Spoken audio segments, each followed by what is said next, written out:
Welcome back, Sean O'Connell, to the program, the real OC, here to MMAOddsBreaker.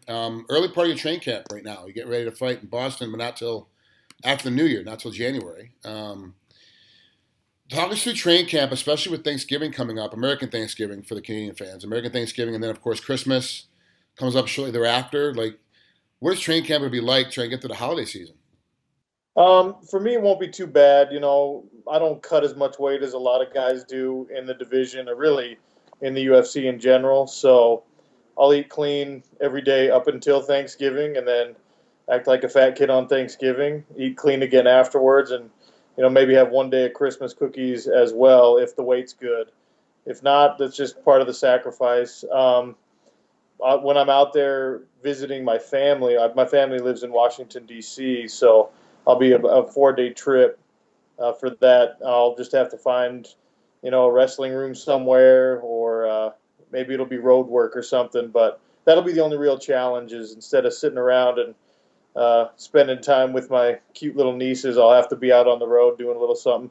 Maybe I'll do some baby exercise, pick them up in my curl. I don't know, but we'll figure it out. We've seen tons of videos on Facebook of the moms working out post pregnancy with, doing push ups with the baby on their back and doing squats with the baby in the arms, like getting after it. I don't know if that'll be enough though for you. You're a 205 pounder. You're not a 125 pound mom. Yeah, I'll pick up my brother or something instead of his mom. Now I want pictures of that. That'd be a little. I want to see pictures of that. So, Uh, we're in a you're in a feast or famine kind of sport where when you fight you make a lot of money. When you don't fight, you don't make any money. So, how's Christmas going to be then, knowing that your fight's coming up after Christmas? When most people have a fight before Christmas, they have that money to spend for presents and holiday stuff. Like, your big money is going to come in about 3 weeks later. So, how are you going to get through Christmas and all that with present buying and all that stuff? Well, I'm lucky in that I still work a full-time day job doing a radio show for ESPN Radio in Salt Lake City, and my fight money is bonus money on top of that. So for me, it's a little bit better because I don't have to rely on this to butter my bread. The UFC compensates me well, just like they do a lot of fighters, but for me, it's not the income I rely on to pay my bills. So Could for could you live on that income though from the UFC? If this is what you got fighting 2 times a year, could you survive on that money? It would be a lot leaner than it is now, and I've done that before.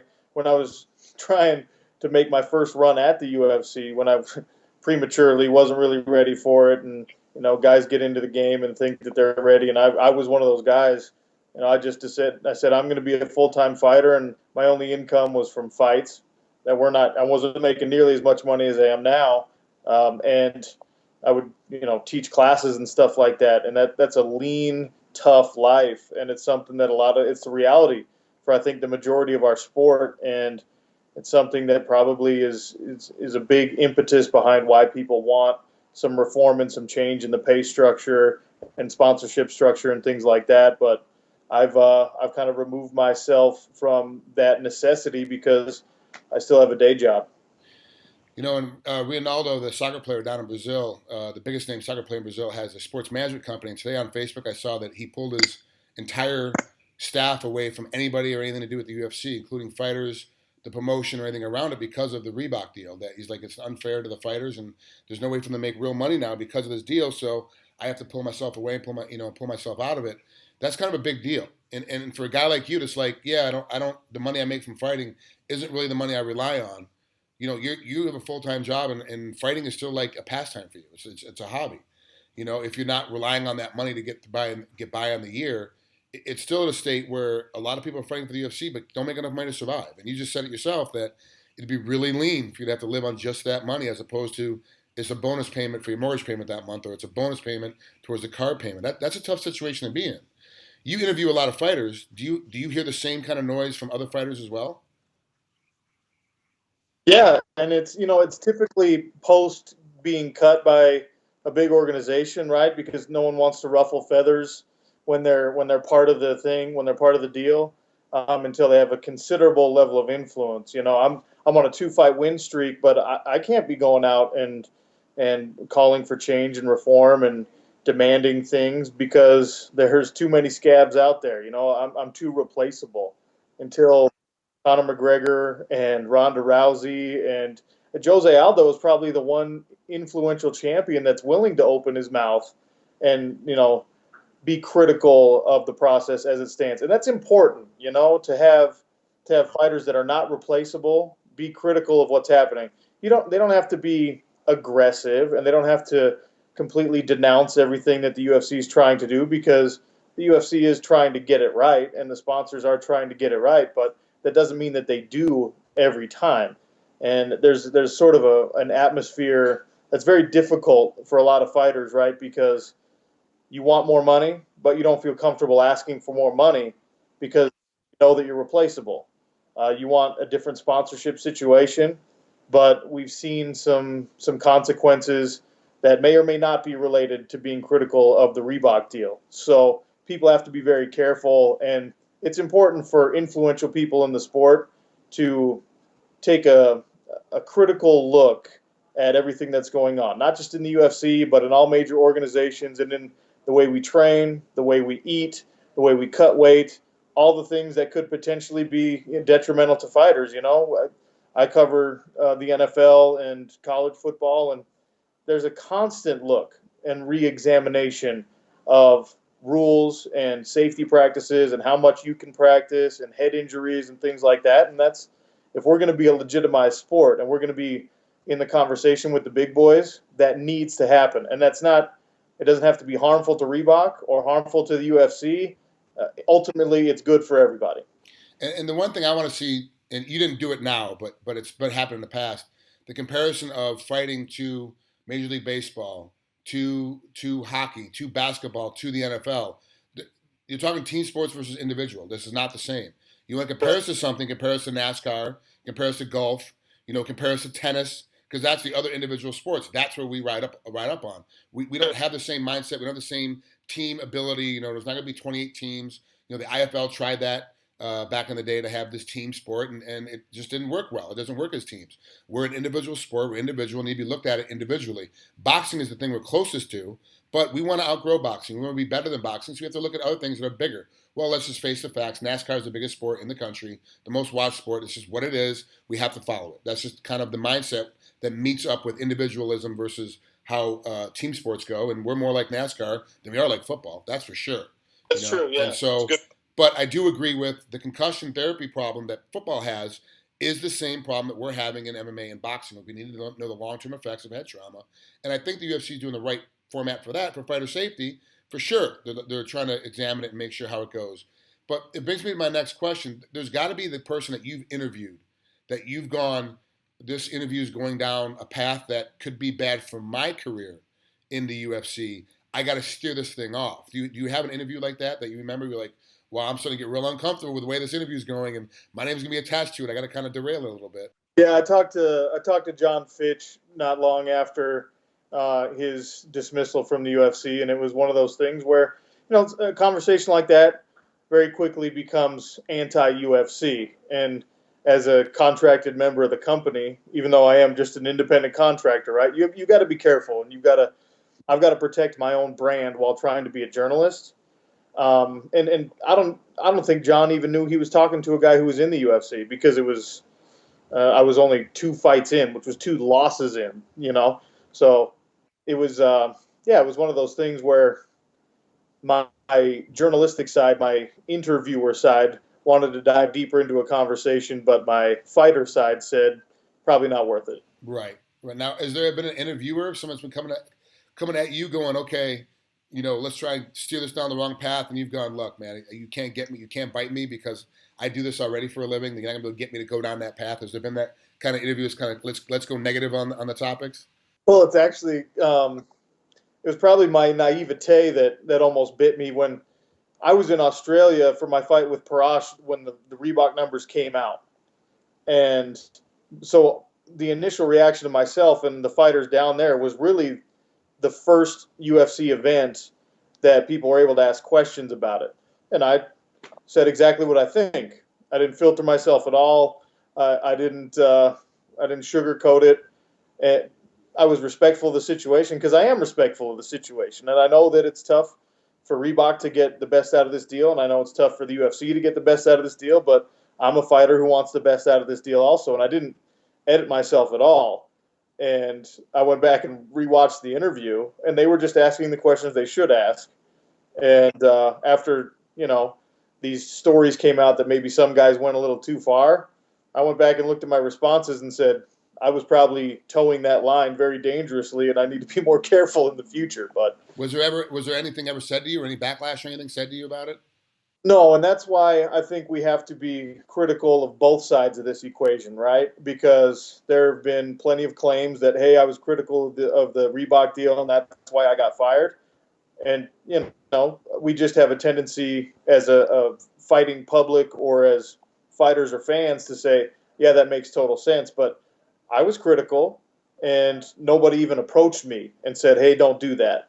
They didn't say, you're towing the line. I assessed myself and thought maybe I was entering dangerous territory, but I never got a phone call, and I never had any pressure from UFC brass or marketing or anything like that. So. Well, a lot of the pressure can be not calling you for a fight. That can be half the pressure. Just like we're just not going to call him for a fight. We're not going to get him another fight deal. He's under contract with us. He can't go anywhere, so we won't call him for fights. Tim Kennedy obviously has been very vocal about the Reebok deal and how much money he's lost, and now he's out hunting former Nazis and trying to bring them to justice. And he kind of put out there like, I might not fight again. I might be done. Out there chasing into something else, doing something else he's passionate about, and it's like, well, if they were calling you to fight for the title, you'd probably jump back on board for that thing, but they're not calling you for that. They're not giving you any phone calls. It's going to make it kind of tough to fight if you're not getting calls to fight, It's you can be an actor all you want, but if you're making money washing dishes, you're a dishwasher. That's just how it works, So it is interesting to see how this goes. I want to get another journalist's opinion on it. I don't like the Reebok deal, obviously, because I came from when the sport was very open to everybody coming in, but a lot of my sponsors got cut off. I had a lot of porn sponsors, a lot of porn website sponsors, and they didn't want that to be part of the UFC. So I had a lot of my sponsors had to get dropped off at the very, very beginning, at the very early. And the UFC was always policing and kind of managing their brand. And this is just kind of, I've always said, you don't get what you deserve. All of us deserve $1 million every time we fight. That's what we deserve. I don't care how the money comes in. I don't care where it comes from. All of us deserve $1 million. We're putting our bodies and minds and family lives on the line every time. That's not what we get. We get what we negotiate. Negotiation process is part of the deal with the UFC, and when you sign with the UFC, if you've only had 2 or 3 fights, you're getting $2,500 from Reebok, and that's what you're going to get. Period. You want to make more money? Be exciting. Get a locker room bonus. Everyone knows to give out locker room bonuses.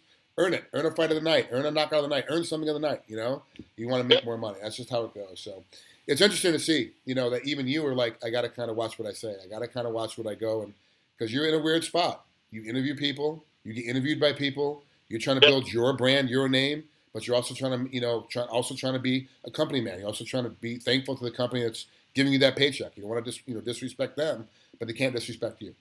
Yeah, because there's a balance that I think I especially am responsible to find because I don't solely rely on my fighting income, so I can take a risk that the average fighter can't. And I think that being a company man, really, truthfully, being a company man is thinking critically about these things and having academic discussions about them. Not just crying and saying $2,500 isn't enough. That's not going to accomplish anything. Let's find alternatives.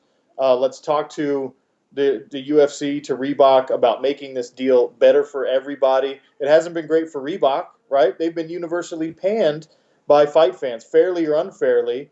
They're not selling as much product out of this deal as they wanted to. So let's be honest. That's Reebok's fault. Misspelling names, coming out with crappy gear, pulling gears. People go against the program. They pull the kits off the market.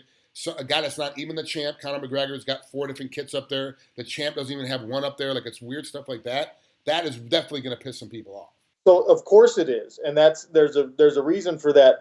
But just attacking it and not, I guess, helping make it better isn't going to do me any good. Isn't going to do me as a fighter or any of my fellow fighters any good.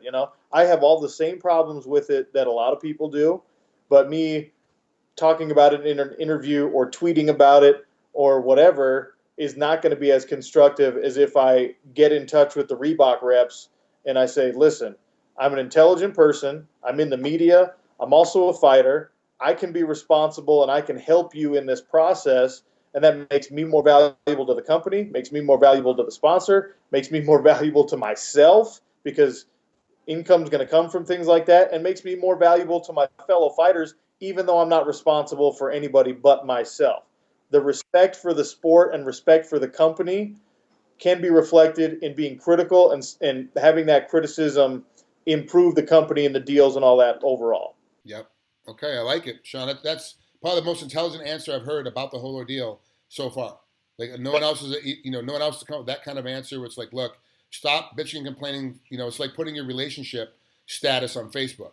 Like, Yeah. why are you doing that? Like, we don't need your relationship status. You have a relationship problem, take care of your relationship. Like, putting it on Facebook's not going to help. And the same thing that the way you just described, that's kind of what a lot of fighters are doing. Is they're putting relationship status out there on Facebook. Let's skip it and let's go talk to the rep. Let's go talk to the relationship and see how we can fix this and make this better. Maybe not necessarily for me, but maybe for everybody as a whole. That's actually really good. I really like it. Yeah, and I want to make it better for me. I'm not going to pretend I'm some altruistic guy that wants to, make it so that the newcomer makes more money than I do. I want this deal to be better for me. I want the UFC to care more about my career, more about my fights, put me on more main cards, give me more bonuses. I want them to treat me like they treat Conor and Ronda and all those people. Exactly. I want that treatment because I feel like I deserve that treatment and because I'm an asset to the company. Not because you owe it to me, because I've fought my way up to here. There's plenty of guys that get a chance that don't deserve it. There's plenty of guys that deserve a chance that don't get it. I'm here. I want to take advantage of the opportunity. And if you put me on Fox to talk about the UFC, I'm going to grow your fan base. I'm going to speak intelligently about the sport. I'm going to be critical in a respectful and constructive manner about things that are controversial in the sport. Pretending they don't exist does not grow the UFC. Trying to sweep it under the rug makes it look like it's some big sinister organization or a mob. That's not what this organization should be. It's not the organization I want to fight for, that you wanted to fight for, Censorship doesn't help anything for anybody. This needs to just be an intelligent discussion. So involve more intelligent people in the discussion. That show OConnell is getting ready to fight Latifi coming up here in Boston. We're actually going to come back to you closer to training camp. I'm going to get a hold of you right after Thanksgiving, right before Christmas in that time frame. So I want to see really how training camp is really going. How was that fat day for Thanksgiving? Were you feeling guilty, or is it like, oh man, like I technique's not going very well. I'm having a problem trying to get ready for this new thing we're trying to do, for our game plan. And so I had to skip. Like I ate clean the whole day for Thanksgiving. I want to find out if that kind of stuff happened or not. So Sean, thanks so much and coming in and being candid and talking to us about a lot of stuff that's going on in your life. And we'll talk again here in the next month or so. Okay, sounds good, Frank. Thanks for having me. Talk to you later, bud. All right, see ya.